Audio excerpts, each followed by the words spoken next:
ರಾಜ್ಯದ ಪ್ರತಿಯೊಬ್ಬರಿಗೂ ಇವತ್ತು ಗಮನಕ್ಕೆ ಬಂದಿದೆ ಯಾವ ವಿಷಯದ ಬಗ್ಗೆ ಇವತ್ತು ಚರ್ಚೆಗೆ ನಾವೆಲ್ಲಿ ಕೂತಿದ್ದೀವಿ ಅಂತ. ಆಫ್ ಕೋರ್ಸ್ ಸಚಿವ ಎಚ್.ಡಿ. ರೇವಣ್ಣ ನೀಡಿರುವಂತಹ ಹೇಳಿಕೆ ಮಂಡ್ಯ ರಾಜಕಾರಣ ಒಂದು ರೀತಿ ಕುತೂಹಲದ ಹಂತ ತಲುಪ್ತಾ ಇದೆ. ರೋಚಕ ಘಟ್ಟ ಎಲ್ಲಿ ಜೆಡಿಎಸ್ಗೆ ಭಯ ಶುರು ಆಗಿಬಿಟ್ಟಿದೆಯಾ ಹಾಗಿದ್ರೆ ಅನ್ನುವಂಥ ಪ್ರಶ್ನೆ ಕೂಡ ಇವತ್ತು ಎದುರಾಗಿದೆ. ಯಾಕೆ ಅಂದ್ರೆ ಇವತ್ತು ಎಚ್.ಡಿ. ರೇವಣ್ಣ ಅವರು ವರ್ತಿಸಿದಂತಹ ರೀತಿ, ನೀಡಿರುವಂತಹ ಹೇಳಿಕೆಗಳು ಮತ್ತದನ್ನ ಸಮರ್ಥಿಸಿಕೊಂಡು ಬರ್ತಾ ಇರುವಂಥದ್ದು ಎಲ್ಲವೂ ಕೂಡ ಈ ಪ್ರಶ್ನೆಯನ್ನ ಕೇಳಲೇಬೇಕಾದದ್ದು, ಚರ್ಚೆ ಮಾಡಲೇಬೇಕಾದಂತಹ ಸಂದರ್ಭ. ಹೀಗಾಗಿ ಎಚ್.ಡಿ. ರೇವಣ್ಣ ಅವರು ಇವತ್ತು ಸುಮಲತಾ ಅವರ ಸ್ಪರ್ಧೆಯ ವಿರುದ್ಧ ಹರಿಹಾಯ್ದಿದ್ದಾರೆ. ಒಂದ್ ರೀತಿ ಕನ್ಫ್ಯೂಷನ್ ಅಲ್ಲಿ ಇರೋ ಹಾಗೆ ಕಾಣ್ತಾರೆ. ಎಲ್ಲವನ್ನೂ ಅವರೇ ಮಾತಾಡ್ತಾರೆ. ಪ್ರತಿಯೊಬ್ಬರಿಗೂ ಅವಕಾಶ ಇದೆ, ಯಾರು ಬೇಕಾದರೂ ಸ್ವತಂತ್ರರು ಸ್ಪರ್ಧಿಸೋಕೆ ಅಂದಮೇಲೆ ವೈಯಕ್ತಿಕವಾಗಿ ತೇಜೋವಧೆ ಮಾಡಬೇಕಾದಂತಹ ಅವಶ್ಯಕತೆ ಏನಿತ್ತು ಸಚಿವ ಎಚ್.ಡಿ. ರೇವಣ್ಣ ಅವರಿಗೆ? ಯಾವ ರೀತಿ ಈಗ ಮುಖ್ಯಮಂತ್ರಿ ಕುಮಾರಸ್ವಾಮಿ ಹೇಳಿಕೆ ನೀಡಿದ್ದಾರೆ, ಕುಟುಂಬ ರಾಜಕಾರಣ ಯಾವ ಪಕ್ಷದಲ್ಲಿಲ್ಲ, ಎಲ್ಲಾ ಪಕ್ಷದಲ್ಲೂ ನಡೆಯುತ್ತೆ, ಚುನಾವಣೆಯಲ್ಲಿ ಸ್ಪರ್ಧಿಸೋಕೆ ಎಲ್ಲರೂ ಸ್ವತಂತ್ರರು ಅಂತ. ಹೌದು, ಅದೇ ರೀತಿ ಸುಮಲತಾ ಅವರು ಕೂಡ ಸ್ವತಂತ್ರರಲ್ವಾ ಹಾಗಿದ್ರೆ ಚುನಾವಣೆಯಲ್ಲಿ ಸ್ಪರ್ಧಿಸಲಿಕ್ಕೆ? ಎಚ್.ಡಿ. ರೇವಣ್ಣ ಅವರು ಯಾವುದನ್ನ ಮನಸ್ಸಿನಲ್ಲಿ ಇಟ್ಕೊಂಡು ಅಥವಾ ಯಾವುದನ್ನ ಗಮನದಲ್ಲಿ ಇಟ್ಕೊಂಡು ಹಾಗಿದ್ರೆ ಈ ರೀತಿ ಹೇಳಿಕೆಯನ್ನ ನೀಡಿದ್ರು? ಒಮ್ಮೆ ಹೇಳಿ ಸುಮ್ಮನಾಗ್ಬಿಟ್ಟಿದ್ರೆ ಬಹುಶಃ ಅಥವಾ ಕ್ಷಮೆ ಯಾಚಿಸ್ಬಿಟ್ಟಿದ್ರೆ ಸರಿ ಹೋಗ್ತಿತ್ತೇನೋ. ಆದ್ರೆ ಒಮ್ಮೆ ಹೇಳಿ ಸುಮ್ಮನಾಗಿದ್ದಂತಹ ಹೇಳಿಕೆಯಲ್ಲ, ಪದೇ ಪದೇ ಅದನ್ನ ಸಮರ್ಥಿಸಿಕೊಂಡ್ರು. ಜೊತೆಗೆ ಕ್ಷಮೆ ಕೇಳೋದಕ್ಕೆ ನನಗೇನು ಹುಚ್ಚ ಅನ್ನುವಂಥ ಹೇಳಿಕೆ ಕೂಡ ಸಚಿವರ ಬಾಯಿಂದ ಇವತ್ತು ಬಂತು. ಇದೆಲ್ಲ ನಡೀತಾ ಇರೋದು ಯಾತಕ್ಕಾಗಿ ಅಂದ್ರೆ ಮಂಡ್ಯದಲ್ಲಿ ಸುಮಲತಾ ಅವರ ಸ್ಪರ್ಧೆ ಬಹುತೇಕ ಖಚಿತ ಆಗಿದೆ.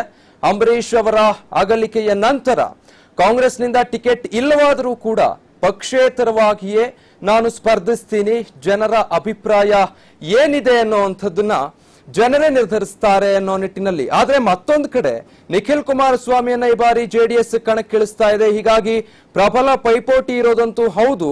ಆದ್ರೆ ಎಲ್ಲೋ ಒಂದ್ ಕಡೆ ಸುಮಲತಾ ಅವರಿಗೆ ಸಿಗ್ತಾ ಇರುವಂತಹ ಬೆಂಬಲ ಜೆಡಿಎಸ್ಗೆ ತಲೆನೋವಾಗಿದೆಯಾ? ಏನೇನೆಲ್ಲ ಡೆವಲಪ್ಮೆಂಟ್ ಆಯ್ತು ಇವತ್ತು ಅನ್ನೋದ್ರ ಬಗ್ಗೆ ಒಂದು ವರದಿಯನ್ನ ನೋಡ್ಕೊಂಡು ಬರೋಣ. ಅದಾದ ಮೇಲೆ ಅತಿಥಿಗಳನ್ನ ವೆಲ್ಕಮ್ ಮಾಡಿ ಚರ್ಚೆ. ಅಂದ್ರೆ ಯಾವ ರೀತಿ ವರದಿ ಇವತ್ತು ಏನೇನೆಲ್ಲ ಆಯ್ತು ಡೆವಲಪ್ಮೆಂಟ್ ಅನ್ನೋದರ ಬಗ್ಗೆ ಚರ್ಚೆ ಮಾಡ್ಲಿಕ್ಕೆ ಅಂತಾನೆ ಇವತ್ತು ಮೂರು ಪಕ್ಷದಿಂದ ನಮ್ಮ ಜೊತೆಗೆ ಅತಿಥಿಗಳು ಸ್ಟುಡಿಯೋದಲ್ಲಿ ಜಾಯಿನ್ ಆಗಿದ್ದಾರೆ. ಮೊದಲು ಅವರನ್ನ ಕಾರ್ಯಕ್ರಮಕ್ಕೆ ಸ್ವಾಗತ ಮಾಡ್ಕೊಂಡು ಬಿಡೋಣ. ಮೊದಲನೇದಾಗಿ ನಿರಂಜನ್ ಅವರು ಕಾಂಗ್ರೆಸ್ನ ವಕ್ತಾರರು. ಸರ್, ಕಾರ್ಯಕ್ರಮಕ್ಕೆ ಸ್ವಾಗತ. ಇನ್ನು ಸ್ಮೃತಿ ಅವರು ಬಿಜೆಪಿಯಿಂದ, ಮೇಡಮ್ ನಿಮಗೂ ಕಾರ್ಯಕ್ರಮಕ್ಕೆ ಸ್ವಾಗತ. ಜೊತೆಗೆ ಸಿದ್ದರಾಜು ಅವರು ಜೆಡಿಎಸ್ ನ ಕಡೆಯಿಂದ. ಸರ್, ಕಾರ್ಯಕ್ರಮಕ್ಕೆ ಸ್ವಾಗತ. ಸಿದ್ದರಾಜು ಅವರನ್ನ ಮಾತಾಡಿಸೋ ಮೂಲಕನೇ ಇವತ್ತು ಕಾರ್ಯಕ್ರಮ ಆರಂಭ ಮಾಡಬೇಕಾಗುತ್ತೆ. ಏನ್ ಹೇಳ್ತೀರಿ ಸರ್? ಈಗ ಹೇಳಿದ್ರಿ ಸುಮಲತಾ ಮೇಡಮ್ ಬಂದಿರೋದ್ರಿಂದ ಜೆಡಿಎಸ್ ಭಯ ಅಂತ ಎಲ್ಲೂ ಇಲ್ಲ. ಸ್ಪಷ್ಟವಾಗಿ ಹೇಳ್ತೀನಿ, ಮಂಡ್ಯ ಲೋಕಸಭಾ ಚುನಾವಣೆಯಲ್ಲಿ ನಾನು ಅಭ್ಯರ್ಥಿ ಆದ್ರೂ ಕೂಡ ಗೆಲ್ತಕ್ಕಂತ ಲಕ್ಷಣಗಳಿದೆ. ಹಾಗಿದ್ರೆ ನಿಖಿಲ್ ಕುಮಾರಸ್ವಾಮಿ ಯಾಕೆ ಅಭ್ಯರ್ಥಿ ಆದ್ರು? ನಾನು ಅದಕ್ಕೆ ಹೇಳ್ತೀನಿ, ನಾನು ಅಭ್ಯರ್ಥಿ ಆದ್ರೂ ಕೂಡ ಗೆಲ್ತಕ್ಕಂತ ಸನ್ನಿವೇಶದಲ್ಲಿ ಈ ರಾಜ್ಯದ ಮುಖ್ಯಮಂತ್ರಿಗಳು ಅವ್ರ ಮಗ, ಜೊತೆಗೆ ಏನು ಸಂಪ್ರದಾಯವಾಗಿ ನಾವು ಹಳೆ ಕರ್ನಾಟಕದಲ್ಲಿ ವೈರಿಗಳಾಗಿದ್ವಿ ಕಾಂಗ್ರೆಸ್ ಮತ್ತೆ ನಾವು ಇಬ್ರು ಒಂದಾಗಿರ್ಬೇಕಾದ್ರೆ ಆಟಕ್ಕುಂಟು ಲೆಕ್ಕಕ್ಕಿಲ್ದೇ ಇರ್ತಕ್ಕಂಥದ್ದಲ್ಲಿ ಬಿಜೆಪಿ ಅಲ್ಲಿ ಏನು ಮಾಡಕ್ ಆಗಲ್ಲ. ಈಗ ಮೈಸೂರು, ಮಂಡ್ಯ, ಹಾಸನ ಇಲ್ಲೆಲ್ಲ ಹಳೆ ರೇವಣ್ಣ ಅವರು ನೀಡಿರೋ ಹೇಳಿಕೆಗೆ ಬಿಜೆಪಿ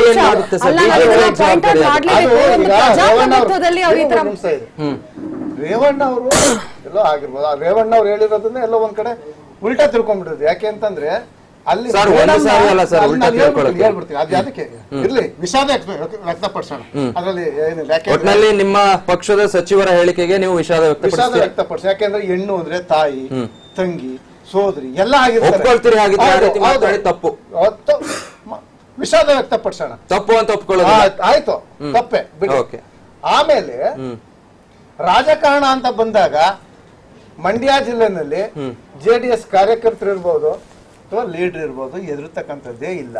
ಯಾಕೆ ಅಂತಂದ್ರೆ ನಾನೇ ನನ್ನ ವೈಯಕ್ತಿಕವಾದ ವಿಚಾರಗಳನ್ನ ನಾನು ಸುಮಾರು ವರ್ಷಗಳಿಂದ ಮಂಡ್ಯ ಜಿಲ್ಲಾ ರಾಜಕಾರಣವನ್ನ ನೋಡಿರ್ತಕ್ಕಂಥವನು. ಸರಿ, ಸುಮಾರು 98ರಿಂದ ಇಲ್ಲಿವರೆಗೆ ಅದನ್ನೆಲ್ಲ ನಾವು ಒಟ್ಟಾರೆಯಾಗಿ ನೋಡ್ತಾ ಬಂದ್ರೆ ಎಸ್.ಎಂ. ಕೃಷ್ಣ ಅವರು ಕೂಡ ಜಿಲ್ಲೆಯನ್ನ ಖಾಲಿ ಮಾಡಿರ್ತಕ್ಕಂಥ ನಿದರ್ಶನಗಳಿದೆ. ಅದೆಲ್ಲವೂ ಹೌದು, ಹೇಳ್ಬಿಡ್ತೀನಿ. ಅಂಬರೀಶ್ ಅವರು ಕೂಡ ಅದಲ್ಲ, ನಾನು ಅದೇ ಅಲ್ಲಿಗೆ ಬರ್ತೀನಿ ಚರ್ಚೆ. ಅಂಬರೀಶ್ ಅವರು ಕೂಡ ಸೋತಿದ್ದಾರೆ.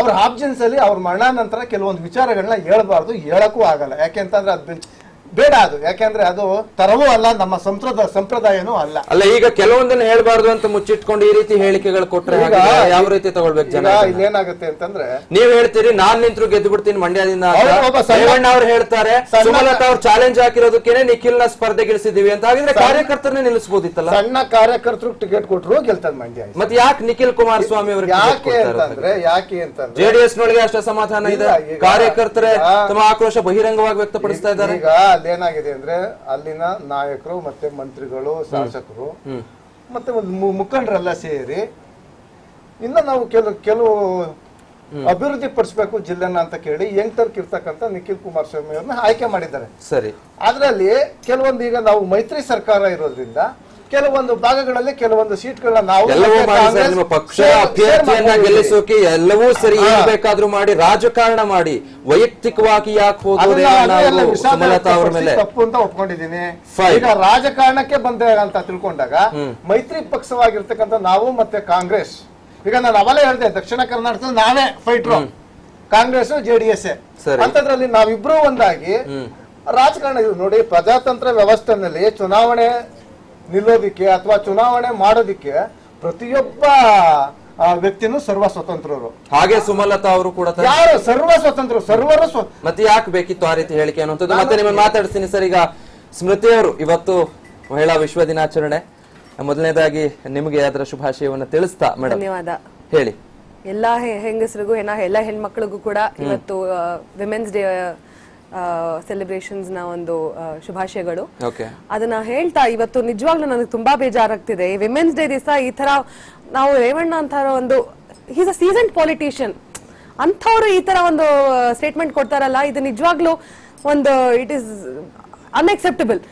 ಅದೇ ಸಮಯದಲ್ಲಿ ಇಲ್ಲಿ ನಮ್ಮ ಕೂತಿರೋ ಸ್ಪೋಕ್ಸ್ ಪರ್ಸನ್ ಕೂಡ ಹೇಳ್ತಾರೆ, ಮಂಡ್ಯದಲ್ಲಿ ಯಾರು ನಿಲ್ಸಿದ್ರು, ನಾನ್ ನಿಂತ್ರು, ಯಾವುದೇ ಒಂದು ಸಾಮಾನ್ಯ ಕಾರ್ಯಕರ್ತರು ನಿಂತ್ರು ಗೆಲ್ತಾರೆ ಅಂತ ಹೇಳ್ತಾರೆ. ಪ್ರಜಾಪ್ರಭುತ್ವದಲ್ಲಿ ಈ ತರ ಒಂದು ಅವ್ರ ಮಾತು ಹೇಳೋದು ತುಂಬಾನೇ ತಪ್ಪು. ಪ್ರಜಾಪ್ರಭುತ್ವ ಅಂದ್ರೆ ಏನು? ಜನ ಅಲ್ಲಿ ಬಂದು ಆಯ್ಕೆ ಮಾಡುವಂತದ್ದು. ಇವರು ಫ್ಯಾಮಿಲಿ ತರ ಇದ್ ನಂದು ಆಸ್ತಿ, ನಾನು ಇಲ್ಲಿಂದ ಅಲ್ಲಿ ಕೊಡ್ತೀನಿ, ಅವರಿಂದ ಇನ್ನೊಬ್ರು ಕೊಡ್ತೀನಿ ಅಂತ ಹೇಳಿ ಅದನ್ನ ಅವ್ರ ಆಸ್ತಿ ಮಾಡ್ಕೊಂಡ್ಬಿಟ್ಟಿದ್ದಾರೆ. ಅದು ಪ್ರಜಾಪ್ರಭುತ್ವದಲ್ಲಿ ಆತರ ನಡೆಯೋದಿಲ್ಲ. ಇವರು ನಿಜವಾಗ್ಲೂ ಏನ್ ಆಸ್ತಿ ಭಾಗ ಮಾಡ್ಕೊಂಡಿರೋದು? ನಿಖಿಲ್ ಕುಮಾರಸ್ವಾಮಿ ಯಾಕೆ ನಿಮಿಷ ನೀವು ಮಾತಾಡ್ಬೇಕಂದ್ರೆ ನಾನು ಅಡ್ಡ ಮಾತಾಡ್ಲಿಲ್ಲ. ಕೇಳಿಸ್ಕೊಳ್ಳಿ, ನಿಮಿಷ ಕೇಳಿಸ್ಕೊಳ್ಳಿ, ನಾ ಮಾತಾಡೋಣ. ಅಲ್ಲ, ನಿಖಿಲ್ ಕುಮಾರಸ್ವಾಮಿ ಯಾಕೆ ಮಾಡ್ಯಾರ ಯಾಕಂದ್ರೆ ಅವ್ರ ಬೇರೆ ಎಲ್ಲಿದ್ರು ಸೋಲ್ತಾರೆ. ಅದಕ್ಕೇನೆ ಮತ್ತೇನು ಮಂಡ್ಯ ನಿಮ್ ತಾತನ್ ಸತ್ತ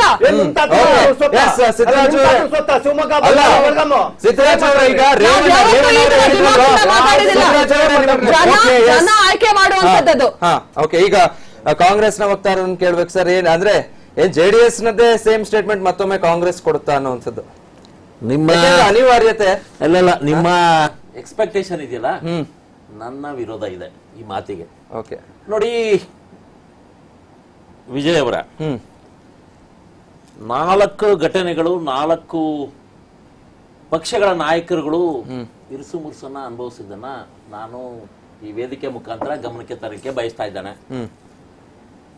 ನಮ್ಮ ಸ್ಮೃತಿ ಮೇಡಮ್ ಅವ್ರು ಹೇಳ್ತಾ ಇದ್ರು ವುಮೆನ್ಸ್ ಡೇ ದಿವಸನೇ ಈ ರೀತಿಯ ಹೇಳಿಕೆ ಬರಬಾರ್ದಾಗಿತ್ತು ಅಂತ.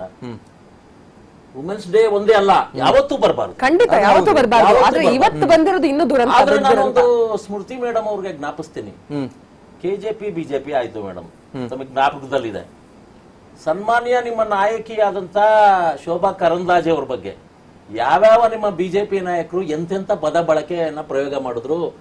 ಇವತ್ತು ನಿಮ್ಮ ಮಹಿಳಾ ಮೋರ್ಚಾದ ಅಧ್ಯಕ್ಷನೇ ಆದಂತ ಕಾಂತಿ ಶೆಟ್ಟಿ ಇರ್ಬೇಕಲ್ಲ ಅವ್ರ ಹೆಸರು, ನಿಮ್ಮ ರಾಜ್ಯ ಮಹಿಳಾ ಅಧ್ಯಕ್ಷಿಣಿ ಭಾರತಿ ಶೆಟ್ಟರು ಅವರು ರೇವಣ್ಣವ್ರು ಓದಲ್ಲೆಲ್ಲ ನಾವು ಧಿಕ್ಕಾರ ಕೂಗ್ತೀವಿ ಅಂತ ಒಂದು ಹೇಳಿಕೆಯನ್ನ ನೋಡಿದೆ ನಾನು. ಅವತ್ತು ಆ ಕೆಲಸ ಮಾಡ್ಬೋದಾಗಿತ್ತಲ್ವಾ ಭಾರತಿ ಶೆಟ್ಟಿ ಅವರು? ಅಂದ್ರೆ ಸರ್ ಬಂದೆ ನಾನು ಮುಂದೆ ಕೇಳ್ತೀನಿ. ಇನ್ನ ಮೂರು ಘಟನೆಗಳನ್ನ ನಾನು ನಿಮ್ಮ ವೇದಿಕೆ ಮುಖಾಂತರ ಜನರಿಗೆ ತಿಳಿಸಕ್ಕೆ ಬಯಸ್ತಾ ಇದ್ದೇನೆ.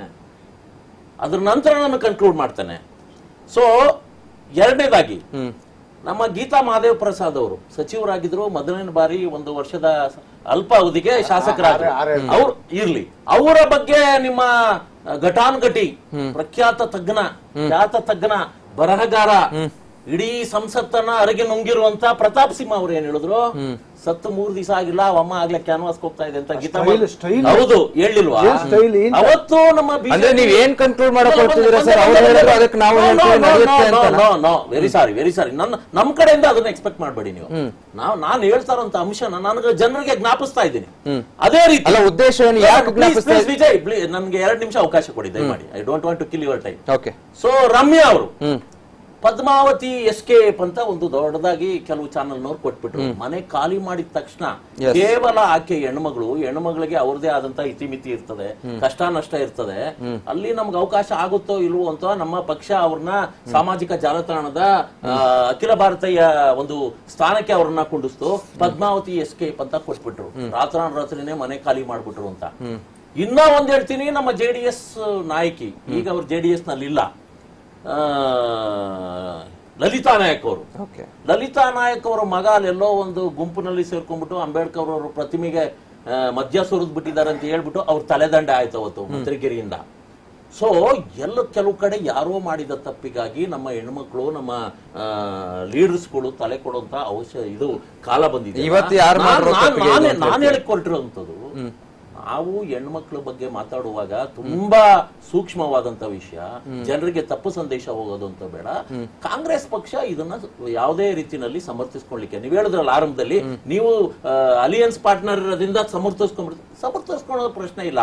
ಇಲ್ಲಿ ಏನಾಗಿದೆ ಪ್ರಶ್ನೆ, ಈಗ ಮಂಡ್ಯವನ್ನ ನಮ್ಮ ಹಿರಿಯರು, ನಮ್ಮ ವರಿಷ್ಠರು ಈಗಾಗಲೇ JDSಗೆ ಬಿಟ್ಕೊಡ್ಬೇಕು ಅನ್ನೋ ತೀರ್ಮಾನದಲ್ಲಿದ್ದಾರೆ. ಅದು ಮಾತುಕತೆ ನಡೀತಾ ಇದೆ. ಈ ಹಂತದಲ್ಲಿ ನಮ್ಮಲ್ಲಿ ಸರಿಸುಮಾರು 10 ಜನ ಸ್ಪರ್ಧಾಕಾಂಕ್ಷಿಗಳಿದ್ದಾರೆ ಮಂಡ್ಯ ಕ್ಷೇತ್ರಕ್ಕೆ. ಇವೆಲ್ಲವನ್ನ ವರಿಷ್ಠರು ತೀರ್ಮಾನ ಮಾಡ್ತಾರೆ. ಆದ್ರೆ ನೀವು JDS ನವ್ರನ್ನ ಸಮರ್ಥಿಸ್ಕೊಂತಾ ಇದ್ದೀರಿ, ರೇವಣ್ಣವ್ರನ್ನ ಸಮರ್ಥಿಸ್ಕೊಂತಾ ಇದ್ದೀರಿ, ಆ ಪ್ರಶ್ನೆ ಇಲ್ಲ. ನಾನು ಈ 4 ಅಂಶಗಳನ್ನ ನಿಮ್ಮ ಮುಂದೆ ಇಟ್ಟಿದ್ದೀನಿ. ಅಲ್ಲ ಸರ್, ಈಗ JDS ಮತ್ತು ಕಾಂಗ್ರೆಸ್ ಅಲಯನ್ಸ್ ಆಗದೆ ಹೋಗಿದ್ರೆ ಇಂತಹ ಪರಿಸ್ಥಿತಿಯನ್ನ ಎದುರಿಸೋ ಪ್ರಶ್ನೆನೇ ಈಗ ಮೈತ್ರಿ ಮಾಡ್ಕೊಂಡಿರೋದ್ರಿಂದ ಇಂಥ ಮುಜುಗರಗಳನ್ನೆಲ್ಲ ಎದುರಿಸಬೇಕಲ್ಲ, ಈ ಪರಿಸ್ಥಿತಿ ಬಂತಲ್ಲ ಅಂತ ಕಾಂಗ್ರೆಸ್ ಅನ್ನಿಸ್ತಾ ಇಲ್ವಾ ಈ ಕ್ಷಣ? ಮೈತ್ರಿ ಇದ್ದಾಷ್ಟಕ್ಕೆ ಮುಜುಗರ ಅನುಭವಿಸಲ್ಲ, ಪ್ರಶ್ನೆ ಇಲ್ಲ. ನೀವು ಮೈತ್ರಿ ಸರ್ಕಾರ ಇಲ್ದಂತ ಒಂದೇ ಪಕ್ಷದ ಆಡಳಿತ ಸರ್ಕಾರ ಮೈತ್ರಿ ಇರೋದಕ್ಕೇನೆ ರೇವಣ್ಣ ಅವರ ಹೇಳಿಕೆಗೆ ಕಾಂಗ್ರೆಸ್ನವರು ಸಮರ್ಥನೆ ಕೊಡಬೇಕಾಗಿರುವಂತಹ ಪರಿಸ್ಥಿತಿ ಬಂದಿರೋದೇ. ಲಲಿತಾ ನಾಯ್ಕ ಅವ್ರದ್ದು ಉದಾಹರಣೆ ಕೊಟ್ಟೆ, ಶೋಭಾ ಕರಂದ್ಲಾಜೆ ಅವ್ರದ್ದು ಉದಾಹರಣೆ ಕೊಟ್ಟೆ, ಹಾಗೇನೆ ಗೀತಾ ಮಾದೇವ್ ಪ್ರಸಾದ್ ಅವ್ರದ್ದು ಉದಾಹರಣೆ ಕೊಟ್ಟೆ. ಈ ರೀತಿ 10 ಹಲವು ಮುಜುಗರಗಳು ಬರ್ತಾ ಇರ್ತವೆ. ನಮ್ಮ ಮಹಿಳಾ ಮತ್ತು ಮಕ್ಕಳ ಕಲ್ಯಾಣ ಸಚಿವರಾದಂತ ಜಯಮಾಲ ಅವ್ರ ಮೇಲೆ ಕೆಲವರು ಮಾತಾಡಿದ್ರು. ಸೊ ಬರ್ತಾ ಇರ್ತವೆ. ಅವನ್ನೆಲ್ಲವನ್ನು ಕೂಡ ನಾವು ನೇರವಾಗಿ ಸ್ವೀಕಾರ ಮಾಡಬೇಕು, ದಿಟ್ಟವಾಗಿ ಎದುರಿಸಬೇಕಾಗ್ತದೆ ಹೊರತು ನಮ್ಮ ಆತ್ಮಸ್ಥೈರ್ಯವನ್ನ ನಾವೇ ಕಳ್ಕೊಬಾರ್ದು ಅಂತ ನಾನು ಹೇಳಿಕೆ. ಅಂದ್ರೆ ಆ ರೀತಿ ಮಾತನಾಡುವವರ ವಿರುದ್ಧ ಯಾವ ರೀತಿ ಆಕ್ರೋಶ ವ್ಯಕ್ತಪಡಿಸೋದು ಅಥವಾ ಕ್ಷಮೆ ಯಾಚಿಸಬೇಕು ಜನ ತೀರ್ಮಾನ ಮಾಡ್ತಾರೆ ಸರ್, ಜನ ತೀರ್ಮಾನ ಮಾಡ್ತಾರೆ. ಹಿಂಗಾಗಿ ನಮ್ಮ ಗಾಡಿಯ ಪಂಕ್ಚರ್ಗಳನ್ನ, ನಮ್ಮ ವೀಲ್ನ ನಾವೇ ಪಂಕ್ಚರ್ ಮಾಡ್ಕೊಳ್ಳೋ ಅವಶ್ಯಕತೆ ಇಲ್ಲ. ನಮಗೆ ಆದಂತ ಒಂದು ಆತ್ಮಸ್ಥೈರ್ಯ ಇರಬೇಕಾಗ್ತದೆ. ಅಂದ್ರೆ ಎಲ್ಲವೂ ರಾಜಕಾರಣದ ಏನೇ ಆದ್ರೂ ಸಮರ್ಥಿಸಿಕೊಂಡೇ ಹೋಗ್ಬೇಕು, ನಿಮ್ಮ ಪಂಚರ್ ಮಾಡ್ಕೊಳ್ಳೋದಿಲ್ಲ ಅಂತ. ಅದಲ್ಲ ಪ್ರಶ್ನೆ. ಈಗ ಇಂಥ ಸಂದರ್ಭದಲ್ಲಿ ಬಿಜೆಪಿಯವರು ಹತ್ತಿಕೊಂಡಿರುವಂತಹ ಬೆಂಕಿಯನ್ನ, ಮನೆಗೆ ಬಿದ್ದಿರುವಂತಹ ಬೆಂಕಿಯಲ್ಲಿ ಗಳ ಇರ್ಲಿಕ್ಕೆ ಹೋಗ್ತಾ ಇದ್ದಾರೆ. ಅವರು ಟಿಕೆಟ್ ಕೊಡ್ಲಿಲ್ಲ. ಬಿಜೆಪಿ ಸನ್ಮಾನ್ಯ ಶ್ರೀಮತಿ ಇವರು ಸುಮಲತಾ ಅವರ ಮೇಲೆ ಅಷ್ಟೊಂದು ಅಭಿಮಾನ, ಅಷ್ಟೊಂದು ಇದಿದ್ರೆ ಮತ್ತೆ ಈ ಮುಂಚೆನೆ 6 ತಿಂಗಳು ಮುಂಚೆನೆ ಅಂಬರೀಶ್ ಅವ್ರ ನಿಧನ ಅಂತ ಏಕ್ದಮ್ ರಾಜ್ಯಸಭೆ ಕಳಿಸಬಹುದಾಗಿತ್ತಲ್ಲ, ಸೀಟ್ ಖಾಲಿ ಇತ್ತಲ್ವಾ ಅಲ್ಲಿ ಅವಾಗ. ಅಷ್ಟೊಂದು ಇವತ್ತು ಕರೆದು ನಿಮ್ಗೆ ಅಲ್ಲೆಲ್ಲೂ ಟಿಕೆಟ್ ಸಿಕ್ಲಿಲ್ಲ, ಇವತ್ತು ನಿಮ್ಗೆ ನಾವು ಬೆಂಬಲ ಕೊಟ್ಬಿಡ್ತೀವಿ ಅಂತ ಅಲ್ಲೊಬ್ರು ಇಲ್ಲೊಬ್ರು ಹೇಳ್ತಾರೆ. ಯಾರು ಅಧಿಕೃತವಾಗಿ ಹೇಳಿಲ್ಲ, ಇಲ್ಲೊಬ್ರು ನಾಯಕರು ಹೇಳ್ತಾ ಇದ್ದಾರೆ. ಅಧಿಕೃತವಾಗಿ ರಾಜ್ಯಾಧ್ಯಕ್ಷರಾಗ್ಲಿ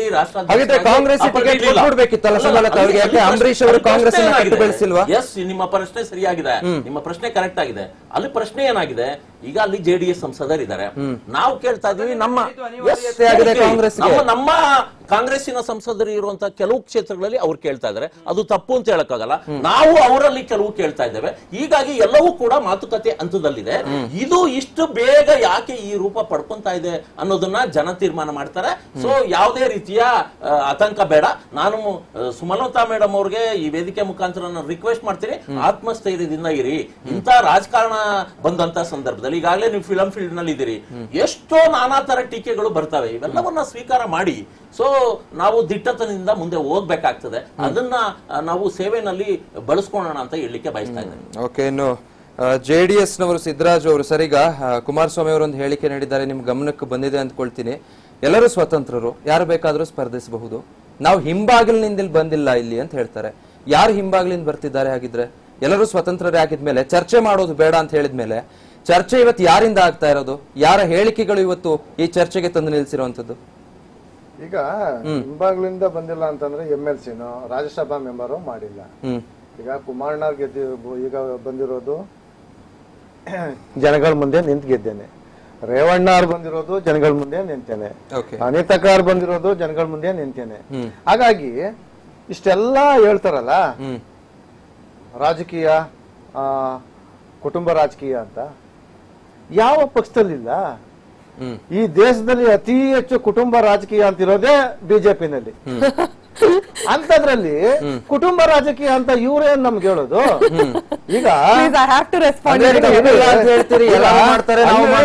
ಅಲ್ಲಿ ಯಡಿಯೂರಪ್ಪ ಮಕ್ಕಳು, ಅಲ್ಲಿ ಜಗದೀಶ್ ಶೆಟ್ರು, ಈ ಕಡೆ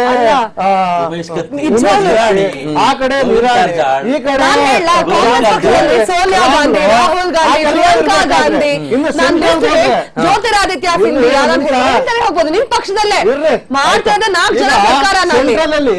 ಈಗ ನೀವು ಕುಟುಂಬ ರಾಜಕಾರಣವನ್ನ ಸಮರ್ಥಿಸ್ಕೊಳ್ತಾ ಇದ್ದೀರಿ. ನಿಮ್ಮ ಪ್ರಕಾರ ಮಂಡ್ಯದಿಂದ ನಿಖಿಲ್ ಅವರಿಗೆ ಟಿಕೆಟ್ ಆಗಿರೋ ತಪ್ಪಿಲ್ಲ ಅನ್ನೋದು ಸರಿ?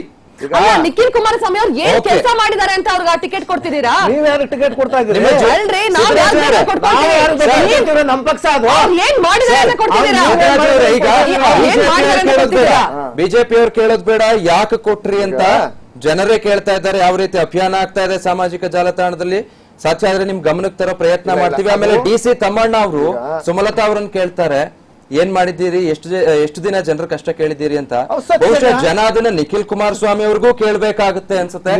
ರಾಜಕಾರಣ ಒಂದು ಅವಕಾಶ ಬಿಜೆಪಿಗೆ ಈ ಹಳೆ ಮೈಸೂರು ಪ್ರಾಂತ್ಯದಲ್ಲಿ ಇಲ್ಲ, ಹೀಗಾಗಿ ಮಾತ್ರ ಸುಮಲತಾ ಅವರಿಗೆ ಸಪೋರ್ಟ್ ಈ ಬಾರಿ ಅಂತ. ಖಂಡಿತ ಅಲ್ಲ. ನಾವ್ ಏನ್ ಖಂಡಿಸ್ತಾ ಇರೋದು, ಅವರು ಹೇಳಿರುವಂತ ಮಾತನ್ನ ಖಂಡಿಸ್ತಾ ಇರೋದು. ನಾವೇನ್ ಟಿಕೆಟ್ ಕೊಡ್ತೀವಿ ಅಂತ ಏನ್ ಹೇಳಿಲ್ವಲ್ಲ. ಅವ್ರು ಬಂದ್ರೆ ಟಿಕೆಟ್ ಕೊಡೋದು ಬಿಡೋದು ಅದನ್ನ ಮುಂದಿನ ಚರ್ಚೆ. ನಾವೇನ್ ಹೇಳ್ತಾ ಇರೋದು, ಅವ್ರು ಹೇಳಿದ್ ತಪ್ಪು ಅಂತ ಹೇಳ್ತಾ ಇರೋದು. ಅದೇ ರೀತಿ ಇವ್ರು ನಿಖಿಲ್ ಕುಮಾರಸ್ವಾಮಿಗೆ ಆ ಸೀಟ್ ನ ಬರ್ದಿಟ್ಟಿರೋ ಹಂಗ್ ಹೇಳ್ತಾ ಇದಾರಲ್ಲ, ಯಾವ ಒಂದು ಲೆಕ್ಕದ ಮೇಲೆ ಅದನ್ನ ಹೇಳ್ತಾ ಇದಾರೆ ಅಂತ ನನಗೆ ಅರ್ಥ ಆಗ್ತಾ ಇಲ್ಲ. ಪ್ರಜಾಪ್ರಭುತ್ವದಲ್ಲಿ ಎಲ್ರಿಗೂ ಒಂದು ಅವಕಾಶ ಇರುವಂತದ್ದು. ಇವರು ಇಲ್ಲ, ನಾನು ಬರೀ ನಿಖಿಲ್ ಕುಮಾರಸ್ವಾಮಿ ಅವ್ರಿಗೆ ಕೊಡೋದು, ಯಾಕೆ ಅವ್ರಿಗೆ ಭಯಾನ? ನಿಖಿಲ್ ಕುಮಾರಸ್ವಾಮಿ ಬೇರೆ ಎಲ್ಲರೂ ನಿಂತ್ರೆ ಸೋತೋಗ್ತಾನೆ, ಅವರ ಒಂದು ಕುಟುಂಬದ ಒಂದು ಪ್ರತಿಷ್ಠೆಯ ವಿಷಯ ಇದು ಅಂತ ಹೇಳ್ಬಿಟ್ಟು ಆ ರೀತಿಗೆ ಬಂಡನ ಹಿಡ್ಕೊಂಡಿದಾರ ಅನ್ನೋದು ನನ್ನ ಪ್ರಶ್ನೆ. Okay, yes sir.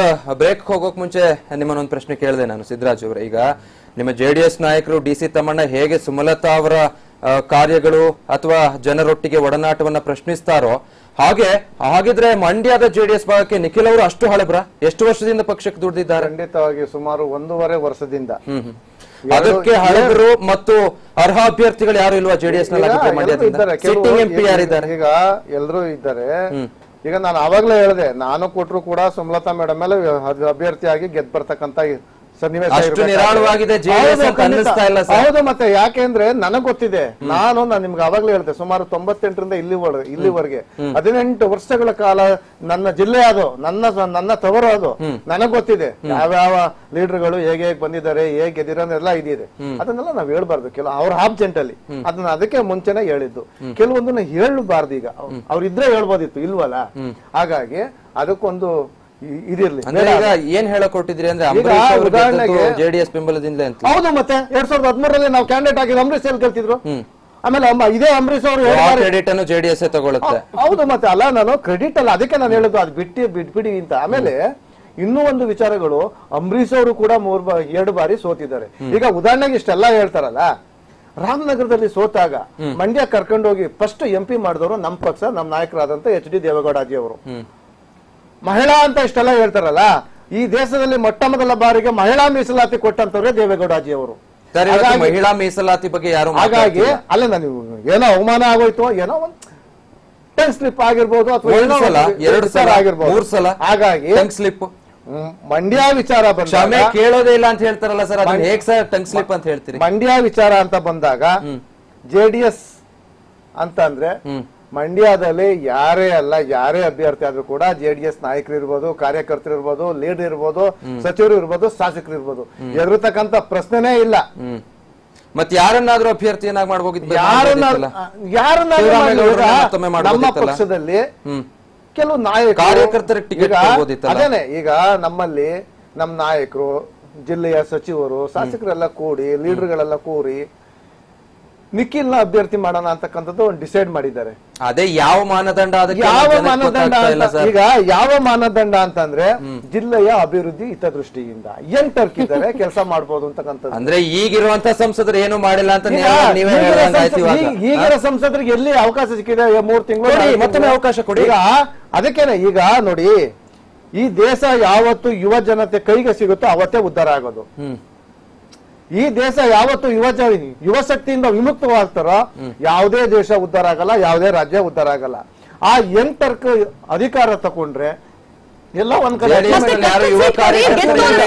ಮಿಕ್ಕಲಿಗೆ ಯಾವ್ದಾದ್ರು ಕಷ್ಟಕರವಾದ ಸೀಟ್ ಕೊಡಿ, ಗೆದ್ದು ತೋರಿಸ್ಲಿ. ನೀವು ಮೋದಿ ಕರ್ಕೊಂಡು ಒಂದ್ ಮಂಡ್ಯಗ ಹಾಕಿ, ನಾವ್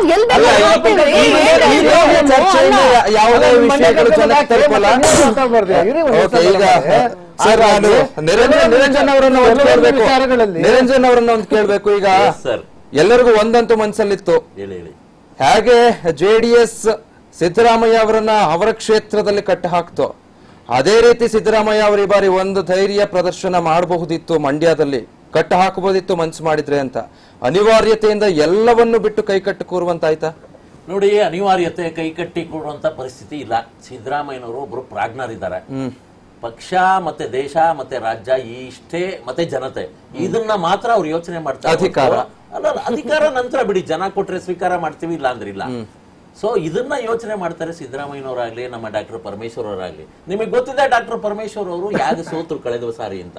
ಆದ್ರೆ ಅದನ್ನೇ ಮನಸ್ಸಿನಲ್ಲಿ ಇಟ್ಕೊಂಡು ನಾವು ಪ್ರತಿ ದಿವಸ ಕೆರ್ಕೊಂಡು ಗಾಯ ಮಾಡಿ ಮಾಡ್ಕೊಂಡು ಅಗತ್ಯ ಇಲ್ಲ. ನಾವೆಲ್ಲ ರಾಜಕಾರಣಕ್ಕೆ ಬಂದಿರೋದು ಅವಕಾಶ ಸಿಕ್ಕಿದ್ರೆ ಜನರ ಸೇವೆ ಮಾಡೋಣ. ಅಧಿಕಾರ ಒಂದು ಸೇವೆಗೆ ಸಾಧನ ಆಗ್ಬೇಕು ಹೊರತು ಬೇರೆ ಏನೇನೋ ನಾವು ಕೆಲವರು ತಿಳ್ಕೊಂಡಿದಾರಲ್ಲ ಆ ರೀತಿ ಅಲ್ಲ. ನಾನ್ ನಿಮ್ಗೆ ಕೆಲವು ಆ ಮಧ್ಯದಲ್ಲಿ ನಮ್ಮ ಸಿದ್ದರಾಜ್ ಅವರು ಮತ್ತೆ ಸ್ಮೃತಿ ಮೇಡಮ್ ಅವರು ಒಂದು ಪಾಯಿಂಟ್ ಅನ್ನ ರೈಸ್ ಮಾಡಿದ್ರು. ಅವ್ರೇನ್ ಮಾಡಿದ್ದಾರೆ, ಇವ್ರು ಮಾಡಿದ್ದಾರೆ, ಏನ್ ಮಾಡಿದ್ದಾರೆ, ಯಾವ ಆಧಾರದ ಮೇಲೆ ಅವ್ರಿಗೆ ಟಿಕೆಟ್ ಕೊಟ್ರಿ, ಯಾವ ಮಾನದಂಡದ ಆಧಾರದ ಮೇಲೆ ಟಿಕೆಟ್ ಕೊಟ್ರಿ ಅಂತ ಕೆಲವು ಹೆಸರುಗಳನ್ನ ನಾನು ಜ್ಞಾಪಿಸ್ಲಿಕ್ಕೆ ಬರ್ತೀನಿ. ಇವರೆಲ್ಲರೂ ಬಿಜೆಪಿಯ ಪ್ರಭೃತಿಗಳು. ಪ್ರತಾಪ್ ಸಿಂಹ ಅವರು ನನ್ನ ಮೇಲೆ ಬೆಟ್ಟು ತೋರಿಸುವಂತವ್ರು, ನನ್ನ ಪಕ್ಷದ ವಿರುದ್ಧ ಬೆಟ್ಟು ತೋರಿಸುವಂತವ್ರಿಗೆ ನಾವು ಅದನ್ನ ಹೇಳಲೇಬೇಕಲ್ವಾ?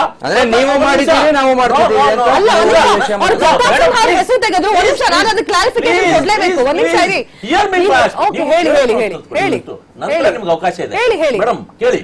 ಪ್ರತಾಪ್ ಸಿಂಹ ಅವರು ಬಿಜೆಪಿನಲ್ಲಿ ಯಾವಾಗ ಬಂದ್ರು, ಯಾವಾಗ ಪಾರ್ಟಿ ಕಟ್ಟಿದ್ರು, ಯಾವ ಆಧಾರದ ಮೇಲೆ ನೀವು MP ಟಿಕೆಟ್ ಕೊಟ್ರಿ ಅವರಿಗೆ? Number one. ಎರಡನೇದಾಗಿ ತುಮಕೂರಿನಲ್ಲಿ GS ಬಸವರಾಜ್ ಅವರು was Congress MP, was represented 4 times from Congress. ಹೆಂಗೆ ನೀವು ಅವಕಾಶ ಕೊಟ್ರಿ? ಅದೇ ರೀತಿ ಜನಾರ್ದನ ಸ್ವಾಮಿ ಎಲ್ಲಿದ್ರು ಅವರು? ಬಿಜೆಪಿಗೆ ಏನ್ ದುಡ್ಡಿದ್ರು? ಚಿತ್ರದುರ್ಗದಲ್ಲಿ ಕೊಟ್ರಿ ಅಲ್ವಾ? ಅದೇ ನಂತರ ಶಾಂತಕ್ಕ ಅವರು ಬೆಳ್ಳಾರಿನಲ್ಲಿ ಹೆಂಗ್ ಕೊಟ್ರಿ? ಸಂಗಣ್ಣ ಕರಡಿ ಅವರು ಜನತಾದಳದ ಒಬ್ರು ವಕ್ತಾರರು, ಮಂತ್ರಿ ಆಗಿದ್ರು, ಅಲ್ಲಿ ಜನತಾದಳವನ್ನ ಕಟ್ಟಿ ಬೆಳೆದ್ರು. ಹೆಂಗ್ ಹೇಳ್ಕೊಂಡ್ರಿ ನೀವು? ಅದೇ ರೀತಿ ನಿಮ್ಗೆ ಹೇಳ್ತೀನಿ, ರಮೇಶ್ ಜಿಗಜಿಣಗಿ ಅವರು ಜನತಾ ಪರಿವಾರದವರು, ಹೆಂಗೆ ನಿಮ್ಗೆ ಅದಕ್ಕೆ ಇರ್ಲಿಲ್ವಾ? ಶ್ರೀನಿವಾಸ್ ಪ್ರಸಾದ್ ಸರ್, ಕಾಂಗ್ರೆಸ್ ನಿಂದ ಯಾರು ಅವರ ಪತ್ನಿಯರು ಕೂಡ ಪತಿ ನಿಧನದ ನಂತರ ಪತ್ನಿಯರು ಚುನಾವಣೆ ಎಲ್ಲಾ ಪಕ್ಷಗಳು ಕೂಡ ನಮ್ಮ ದೇಶದಲ್ಲಿ ಅವತ್ತಿನ ಪರಿಸ್ಥಿತಿಗೆ ಅನುಗುಣವಾಗಿ ಏನಾದ್ರೂ ಮಾಡಿ ಇಲ್ಲಿ ಗೆಲ್ಲಬೇಕು, ಇಂಥ ಮುಖಂಡನನ್ನ ಕರ್ಕೊಂಡ್ರೆ ನಾವು ಗೆಲ್ಬಹುದು ಅನ್ನೋ ಒಂದು ಆಸೆಗೆ, ಒಂದು ಒತ್ತಾಸೆಗೆ ಬಲಿ ಬಿದ್ದಿದ್ದಾವೆ ಹೊರತು ತತ್ವ ಸಿದ್ಧಾಂತ ಅಂತ ಪ್ರತಿದಿನ ಪ್ರತಿ ನಿಮಿಷ ಹೇಳ್ತು ಅಂತ ಬಿಜೆಪಿನೂ ಕೂಡ ತತ್ವ ಸಿದ್ಧಾಂತವನ್ನ ತಿಲಾಂಜಲಿಗಿಕ್ಕಿದೆ. ಹೊರತಾಗಿಲ್ಲ, ನಮ್ಮ ಮೇಲೆ ಬೆಟ್ಟು ತೋರಿಸುವಂತವ್ರು. ಸೊ ಇದನ್ನ ಫಸ್ಟ್ ಪಾರ್ಟಿ ವಿತ್ ಡಿಫರೆನ್ಸ್ ಅಂತ ನಾವ್ ಹೇಳಿಲ್ಲ, ಅವ್ರು ಹೇಳಿರುವಂತದ್ದು ಕೇಡರ್ ಅಂತ ಹೇಳ್ತೀವಿ ಅಲ್ವಾ? ಕೇಡರ್ ಎಲ್ಲಿ ಹೇಳ್ಸಿದಾರೆ? ಕೇಡರ್ ಹಂಗಂದ್ರೆ ಯಾರ್ಯಾರಿಗೆ ದುಡ್ಡಿರುವಂತವ್ರಿಗೆ ಕೊಟ್ರಲ್ವಾ? ನಾನು ಸತಿ ಅನಂತ್ ಕುಮಾರ್ ಅವರಿಲ್ಲ, ನಾನು ಅವರು ತುಂಬಾ ಆತ್ಮೀಯರು ಆ ಕಾಲದಲ್ಲಿ. ಅವರು ABP ಇದ್ದಾಗ ನಾನು ABP ಕೆಲಸ ಮಾಡಿದಂತನು. ನಾನು ಅವ್ರಿಗೊಂದು ಪ್ರಶ್ನೆ ಕೇಳಿದೆ. ಒಬ್ರ ನಾಣ್ಯಾಪುರದ ಹನುಮಂತ್ ಶೆಟ್ಟಿ ಅಂತ ಬಳ್ಳಾರಿ ಜಿಲ್ಲೆ ಅಧ್ಯಕ್ಷರಾಗಿದ್ರು ಮೇಡಮ್, ಕೇಳಿಸ್ಕೊಳ್ಳಿ ನೀವು. ಸರ್, ಅವತ್ತಿಂದ ಪಾರ್ಟಿಗೆ 15 ವರ್ಷ 20 ವರ್ಷ ಮನೆ ಮಠ ಎಲ್ಲ ತೊರೆದು ಪಾಪ ಖಾಲಿ ಮಾಡ್ಕೊಂಡು ಪಾರ್ಟಿ ಕಟ್ಟಿದಾನಲ್ಲ ಸರ್, ಇಂಥ ಟೈಮಲ್ಲಾದ್ರೂ ನೀವು ಅವ್ರಿಗೆ ಟಿಕೆಟ್ ಕೊಡ್ಬೇಕಲ್ವಾ ಬಳ್ಳಾರಿಯಿಂದ ಅಂದ್ರು. ನಿರಂಜನ್ ಏನ್ ಮಾಡೋದು ನಿಮಗೆ ಗೊತ್ತಿದೆ, ಎಲ್ಲಾ ಸೌಕರ್ಯಗಳು ಬೇಕು, ಎಲ್ಲಾ ವ್ಯವಸ್ಥೆನೂ ಬೇಕು. ನಾಣ್ಯಾಪುರ ಹನುಮಂತ ಶೆಟ್ಟಿ ಅವ್ರಿಗೆ ಕೊಟ್ರೆ ಏನೊಂದ್ 10-15 ಸಾವಿರ ಬರ್ತಾ ಇತ್ತು ನಮ್ಗೆ, ಇನ್ನೊಂದ್ 10 ಸಾವಿರ ಆಡ್ ಆಗ್ಬೋದು ನಿರಂಜನ್ ಒಂದು. ಅಂದ್ರೆ ಎಲ್ಲಿಗೆ ಬಂದು ನಿಂತಿದೆ ರಾಜಕಾರಣ ಅನ್ನೋದನ್ನ ನಿಮ್ಗೆ ಹೇಳ್ತಾನೆ.